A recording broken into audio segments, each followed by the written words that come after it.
Bonjour à toutes et à tous, j'espère que vous allez bien. Je voulais vous parler de quelques thèmes et d'abord de celui dont je suis enfin contente qu'elle arrive dans le débat politique et public à la hauteur du sérieux de l'enjeu. Ce sont les punaises de lit. Vous savez, cette petite bête qui bousille la vie de millions de nos concitoyens, qui sont un véritable fléau au quotidien, qui empêchent de dormir. Des gens sont obligés de prendre des antidépresseurs, d'arrêter de travailler, sont dans une sorte d'hypervigilance.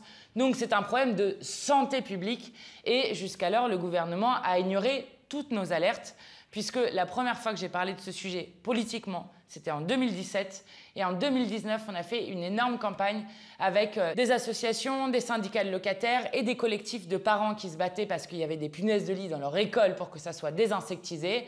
Et depuis 2019, ce gouvernement n'a rien fait. Enfin, si, il a fait un numéro vert, des promesses non tenues et puis un peu de sensibilisation pour les choses. Bon, le résultat, c'est qu'aujourd'hui, les punaises prolifèrent absolument partout, dans tous les lieux de la vie quotidienne, que ce soit dans les trains, dans les bus, dans les salles de cinéma, dans les bibliothèques, dans les hôpitaux même où on les retrouve. Et donc, il faut impérativement agir d'urgence sur cette question. D'abord, en reconnaissant que c'est un problème de santé publique et donc que ça mérite des politiques de santé publique, première chose.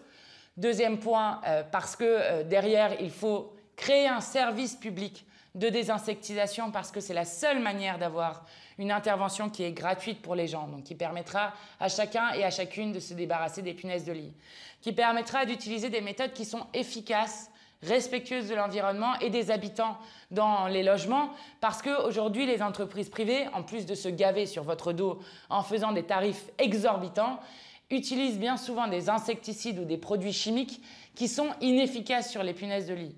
Des chercheurs ont montré que 90% des punaises de lit étaient résistantes aux produits chimiques. Donc plus on continue à en utiliser, plus on sélectionne des souches résistantes de punaises de lit.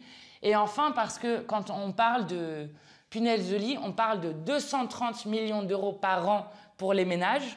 Ça fait à peu près entre 866 et 1200 euros pour les familles lorsqu'elles doivent désinsectiser. Et 230 millions par an, alors si vous prenez à une échelle individuelle, c'est énorme. Si vous prenez à une échelle d'un État, c'est rien du tout. D'autant plus si on peut réussir à éradiquer les punaises de lit. Parce qu'on peut réussir, si on s'organise bien, à faire en sorte de gérer ce fléau et d'arrêter que des millions de familles soient dans une situation complètement impossible.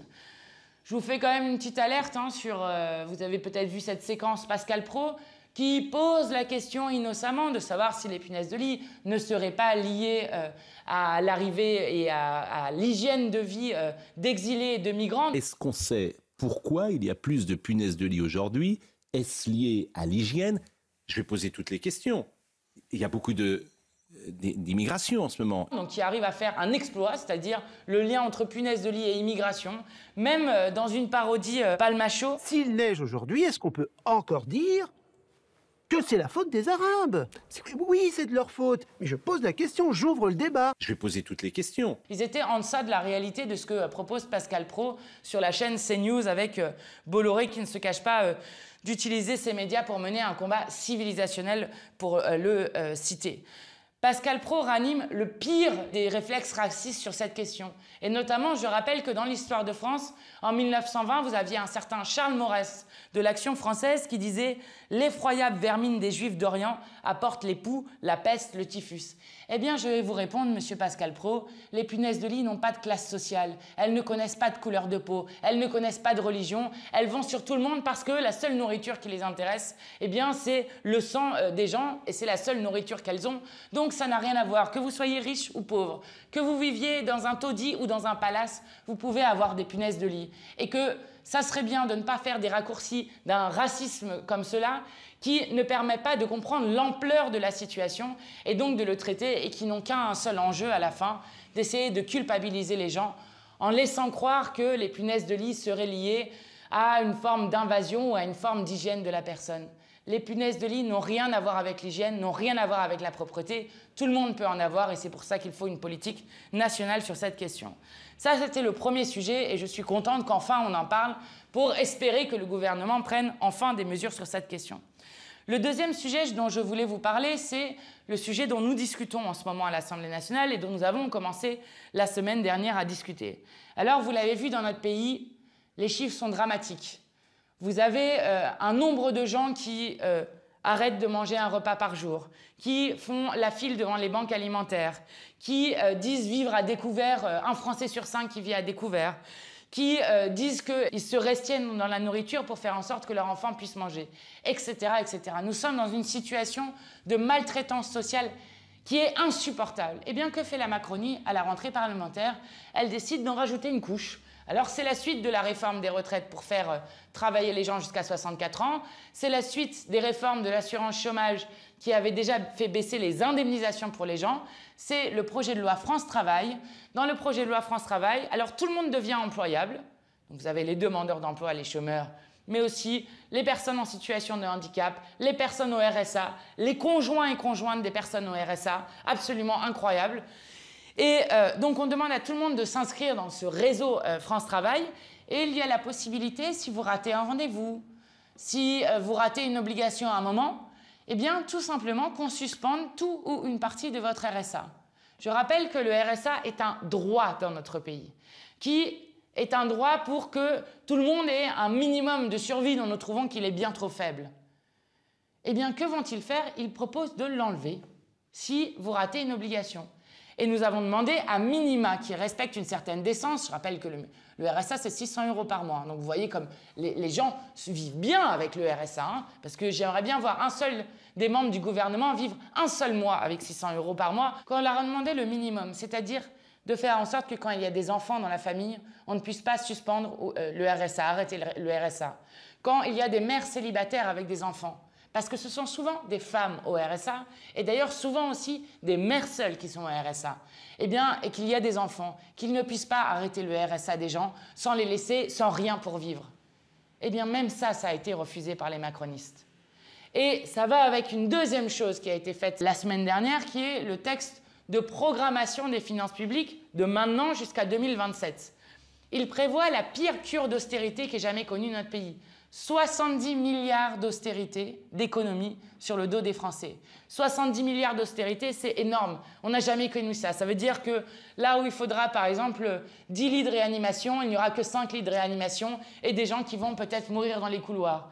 Là où il faudra 10 AESH, donc accompagnantes d'élèves en situation de handicap, il n'y aura peut-être que 4 AESH d'embauchés et donc des enfants en situation de handicap qui seront déscolarisés, etc., etc. Vous trouvez que les services publics vont bien dans notre pays? Eh bien, ils continuent encore à les détruire. Nous ne sommes pas d'accord avec cela. Alors, nous ne l'avons pas voté parce que Mme Borne a activé son 12e 49.3. Mais ce 49.3 est un 49.3 de posture. Parce que Elisabeth Borne avait une majorité sur ce texte. Je vais vous expliquer pourquoi. Les macronistes votaient pour, évidemment.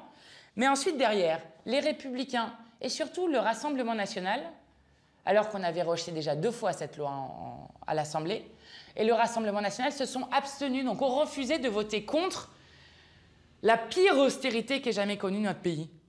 Donc le Rassemblement national et les macronistes sont tous les deux d'accord pour imposer une cure d'austérité comme on n'en a jamais connue, comme ils sont tous les deux d'accord pour refuser qu'on augmente le salaire minimum dans ce pays à 1 600 € net, comme ils sont tous les deux d'accord pour qu'on rétablisse l'impôt de solidarité sur la fortune. Bref, vous l'aurez compris, là encore, le Rassemblement national est décidément l'assurance vie d'un système macroniste.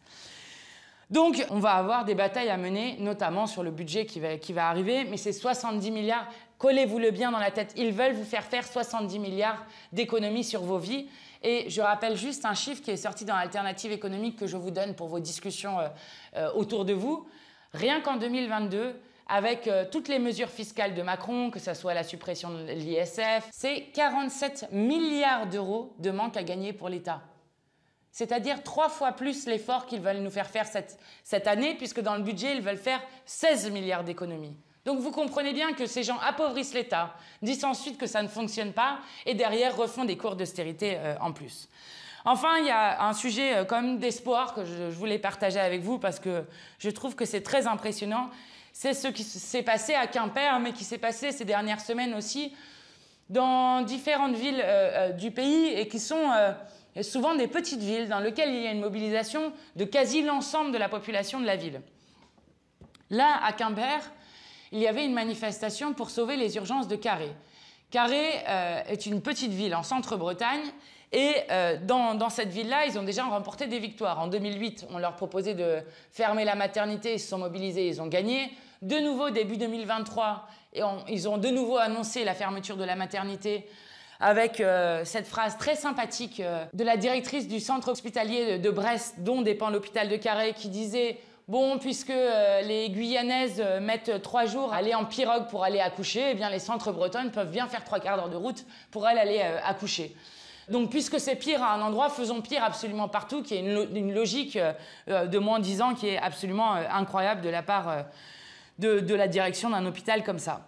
Et donc, ils ont gagné de nouveau le fait qu'on repousse la fermeture de la maternité.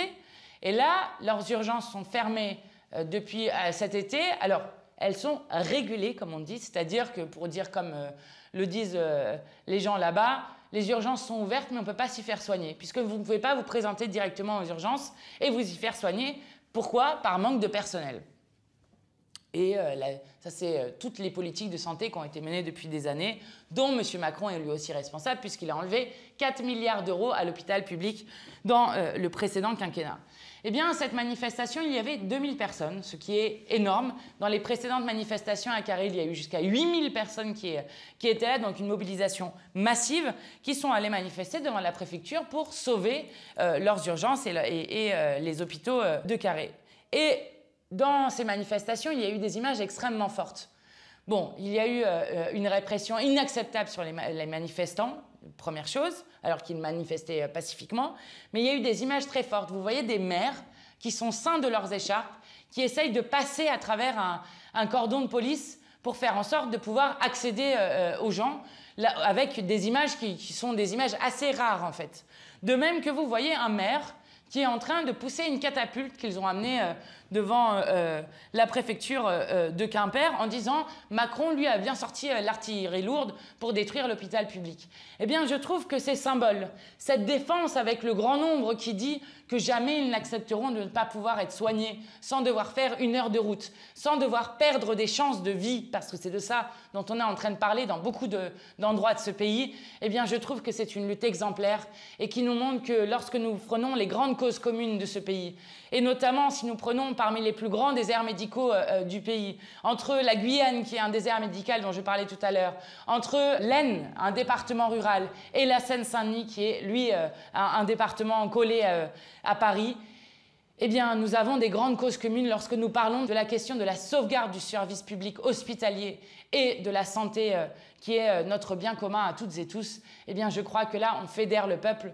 autour de luttes qui sont des luttes d'une puissance extrêmement forte, tout comme on le fait quand ce sont des luttes sur l'eau. Et je salue celles et ceux qui manifestaient à Volvic contre l'assèchement de la vallée par Danone. Je vous le dis comme une note d'espoir, lorsque nous faisons nombre, eh bien, nous arrivons à les faire reculer. C'est ce que, je l'espère bien, ils réussiront à faire à Carhaix. Et c'est ce que nous ferons partout dans le pays pour redire que nous voulons des services publics qui répondent aux besoins de la population. Et c'est ce que mérite notre pays aujourd'hui. Plein de force à vous, bon courage, bonne semaine.